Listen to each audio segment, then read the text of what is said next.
मेरे प्यारे दोस्तों, क्या आप सभी को पता है कि हम लोग जब आरआरबी की बात करते हैं तो आरआरबी में जोन और डिवीज़न साथ ही हेडक्वार्टर में क्या फ़र्क होता है, चलिए इस पर मैं बात करता हूं और आपको बताता हूं कि क्या होते हैं जोन, डिवीज़न और हेडक्वार्टर्स। ठीक है, आरआरबी में अगर बात की जाए तो रेलवे रिक्रूटमेंट बोर्ड में सबसे पहले इनके अंतर को समझेंगे, इनका अंतर क्या होता है और डिवीज़न पे भी बात करेंगे। साथ ही में जो रेलवे का एक बहुत व्यापक क्वेश्चन होता है कि आपको हर एक जोन का मुख्यालय पता होना चाहिए कि कहाँ पर उसका मुख्यालय है, तो उस पर भी चर्चा करेंगे। तो सबसे पहले मैं आपको बता दूं आरआरबी क्या होता है। आरआरबी जो होता है रेलवे रिक्रूटमेंट बोर्ड होता है। रेलवे रिक्रूटमेंट बोर्ड यानी कि पूरे भारत में ट्रेन व्यवस्था का संचालन, उससे संबंधित जितनी भी चीज़ें होती हैं वो आरआरबी के द्वारा की जाती हैं, रिक्रूटमेंट से संबंधित।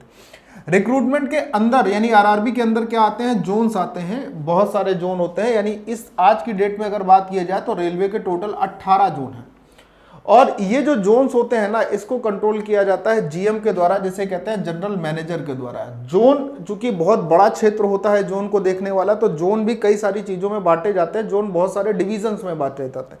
डिवीजन का हिंदी में मतलब होता है संभागों में बांटे जाते हैं, जिसे डीआरएम कंट्रोल करता है। और एक अगर मैं डिवीजन की बात करूं तो यह भी बड़ा क्षेत्र होता है। एक डिवीजन में बहुत सारे चीज़ों को संभालने के लिए स्टेशन होते हैं और उनको संभालने के लिए स्टेशन मास्टर और स्टेशन कंट्रोलर होता है। जैसे बहुत सारे डिवीज़न है तो डिवीज़न में जहाँ पर स्टेशन का काम होता है वहाँ पर उसका काम करता है स्टेशन मास्टर। और मान लीजिए जिस स्टेशन पे, देखिए स्टेशन मास्टर का बेसिकली काम क्या होता है कि कौन सी ट्रेन किस प्लेटफॉर्म पे आने वाली है ये निर्धारित करना और आगे इसको प्रेषित करना या प्रसारित करवाना, ताकि यात्रियों को और सभी लोगों को ये पता चल सके कि कौन सी ट्रेन किस प्लेटफॉर्म पर आ रही है। दूसरी बात, सर स्टेशन कंट्रोलर का काम क्या होता है, आप अगर जिस स्टेशन पे जिस प्लेटफॉर्म पे खड़े हैं, जहां से आपको ट्रेन दिखाई दे रही है और जहां तक जाते हुए दिखाई देगी, उस स्थान तक मैनेज करने का काम पूरा का पूरा स्टेशन कंट्रोलर का होता है। मोटी मोटी भाषा के तौर पर आप ये जानिए, ठीक है। अच्छा, इसके बाद ये आप बात समझ गए होंगे कि इसमें ये चीज़ें होती है। जोन के बाद डिवीज़न, फिर स्टेशन कंट्रोलर, फिर स्टेशंस होते हैं जिसको स्टेशन मास्टर कंट्रोल करता है और इसके अंदर बहुत सारे अन्य पद भी आते हैं, ठीक है। अब मैं आपको बता रहा हूँ कि भारत में कुल मिलाकर 18 जोन हैं और इन 18 जोन के अलग अलग जीएम होते हैं। तो अब उन 18 जोन में सभी के हेडक्वार्टर होते हैं। जैसे अगर मैं बात कर लेता हूँ उत्तरी जोन की या सेंट्रल जोन की बात कर लेते हैं। मान लीजिए अगर मैंने सीआर की बात कर ली या सेंट्रल रीजन की बात कर ली, तो सेंट्रल रीजन पूरा का पूरा एक जोन है। इस जोन में 3 डिवीजन आएंगे, जैसे एक इलाहाबाद आएगा, एक झांसी आएगा और एक डिवीजन और आएगा। तो ये 3 डिवीजन होंगे। जैसे मान लीजिए सेंट्रल रीजन के तहत 3 डिवीजन आ गए, इलाहाबाद, झांसी और एक और आ गया, ठीक। इसमें इलाहाबाद जो है वो इसका हेडक्वार्टर है, तो इलाहाबाद हेडक्वार्टर भी कहलाएगा, इलाहाबाद डिवीजन भी कहलाएगा। अब ये जरूरी नहीं किसी एक रीजन में सिर्फ 3 ही डिवीजन हो सकते हैं, उसके क्षेत्र के हिसाब से उसको बांटा जाता है कि वो क्षेत्र कितना बड़ा है तो उसमें कितने डिवीजन आएंगे। चलिए मैं बात कर लेता हूं, मैप के माध्यम से मैं आपको बताने की कोशिश करता हूं। सबसे पहले देखिएगा, सबसे पहले ये क्षेत्र उत्तरी क्षेत्र होता है। तो उत्तरी क्षेत्र का जो जोन है वो जोन का मुख्यालय कहाँ पे पड़ता है, उस जोन का मुख्यालय नई दिल्ली में है। उत्तरी जोन जिसे आप नॉर्दर्न रेलवे कहते हैं। फिर अगर दक्षिणी जोन की बात कर लें यानी कि साउदर्न जोन की, तो इसका मुख्यालय तमिलनाडु का चेन्नई शहर जो है वो इसका मुख्यालय है। पश्चिमी जोन की बात कर लेते हैं। तो पश्चिमी जोन जो पूरा जो है, ये मान लीजिए पश्चिमी जोन है, इस पश्चिमी जोन का जो मुख्यालय रहता है वो मुंबई का चर्च गेट रहता है। क्या रहता है? मुंबई का चर्च गेट। दक्षिणी जोन का जो मुख्यालय है, दक्षिणी जोन भी काफी बड़ा है।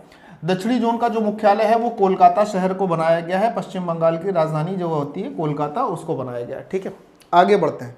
फिर आता है, जब मैं आगे बढ़ता हूं, जैसे मैंने ये उत्तर रेलवे था, तो उत्तर से उत्तर मध्य रेलवे की तरफ जब जाएंगे, नॉर्थ सेंट्रल रेलवे, एनसीआर जिसे कहते हो, नॉर्थ सेंट्रल रेलवे, इसका मुख्यालय उत्तर प्रदेश में एक जिला पड़ता है इलाहाबाद, वो है इसका मुख्यालय एनसीआर का। इसी तरीके से जब हम पश्चिम से मध्य की तरफ पढ़ेंगे तो पश्चिम मध्य रेलवे आता है। पश्चिम मध्य रेलवे का जो मुख्यालय है वो मध्य प्रदेश का शहर जबलपुर होता है, ठीक है। मध्य प्रदेश, इसका जो पश्चिम मध्य रेलवे जो है, जिसको पामा रेलवे कहते हैं, पश्चिम मध्य रेलवे, इसका मुख्यालय कौन सा होगा?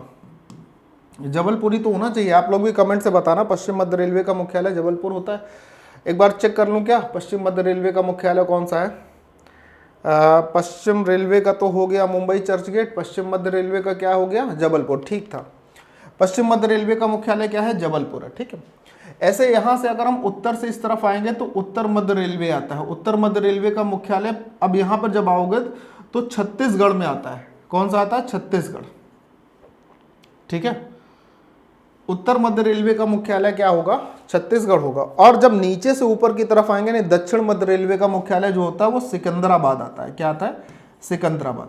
अब अगर बिल्कुल सेंट्रल रीजन की बात करते हैं तो बिल्कुल सेंटर जो होगा, जो मध्य होगा, वो आपके मध्य प्रदेश में पड़ेगा। कहाँ पर पड़ेगा? मध्य प्रदेश में।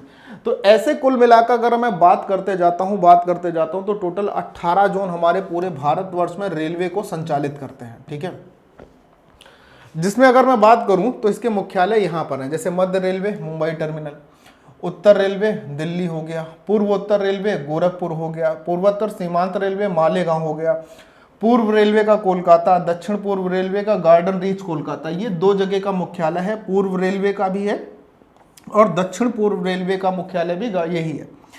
दक्षिण मध्य रेलवे का सिकंदराबाद, दक्षिण रेलवे का चेन्नई, पश्चिम रेलवे का अभी मैंने आपको बताया था मुंबई का चर्च गेट, दक्षिण पश्चिम रेलवे का हुबली होता है जो कर्नाटक शहर में है। ठीक है, उत्तर पश्चिम रेलवे का जयपुर राजस्थान आ जाता है, पश्चिम मध्य रेलवे का जबलपुर आ जाता है, उत्तर मध्य रेलवे यानी ऊपर से नीचे जब आते हैं तो इलाहाबाद आता है, दक्षिण पूर्व मध्य रेलवे का बिलासपुर यानी छत्तीसगढ़ वाला क्षेत्र आता है। फिर उसके बाद पूर्व तटीय रेलवे देखें तो भुवनेश्वर, पूर्व मध्य रेलवे का हाजीपुर जो कि बिहार क्षेत्र में ही पड़ता है। ठीक है, मेट्रो रेल, मेट्रो को इसके जोन में शामिल नहीं करते हैं, तो यहाँ पर ये क्या होता है? 18 जोन आज की डेट में आपको दिखाई देंगे।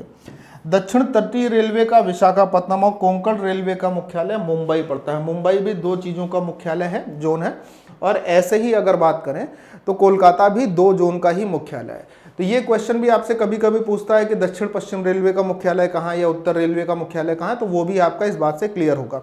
और यदि आप रेलवे की इन सारी जानकारियों को चाहते हैं और अपना पोस्ट भी एनटीपीसी में इस बार सुनिश्चित करना चाहते हैं, तो मेरे प्यारे दोस्तों, आप सभी के लिए एनटीपीसी का कंप्लीट फाउंडेशन बैच है, जिसमें आपको math live, reasoning live, GK GS live और साथ ही साथ साइंस भी लाइव फॉर्म में मिलेगी। ठीक है, इस बैच से जुड़ने के लिए आप हमारी एप्लीकेशन माई पाठशाला एप्लीकेशन को ज्वाइन कर सकते हैं। वहां से इस बैच में आप जुड़ सकते हैं, या फिर आप हमें सीधे कांटेक्ट कर सकते हैं 96 96 10 24 11 पर, 96 96 10 24 11 पर, या फिर मेरे प्यारे दोस्तों 63 93 125 760 पर। और यदि आप इस बैच में डिस्काउंट चाहते हैं, जुड़ने के लिए आप चाहते हैं कि कुछ ना कुछ डिस्काउंट मिल जाए, तो आप एक कोड यूज़ करिएगा और वो कोड होगा कैपिटल D 10 यानी कि AD10। ठीक है, इससे आपको सबसे ज़्यादा और मैक्सिमम डिस्काउंट यहाँ पर इस कोड से मिलेगा। अच्छा, ये कोड आप एप्लीकेशन के साथ भी अप्लाई कर सकते हैं, या फिर जब आप इन नंबर पर बैच से जुड़ने के लिए संपर्क करते हैं या जानकारी प्राप्त करने के लिए संपर्क करते हैं, तो वहाँ पर ये कोड बता के भी आपको अपना डिस्काउंट प्रॉपर मिल जाएगा। धन्यवाद।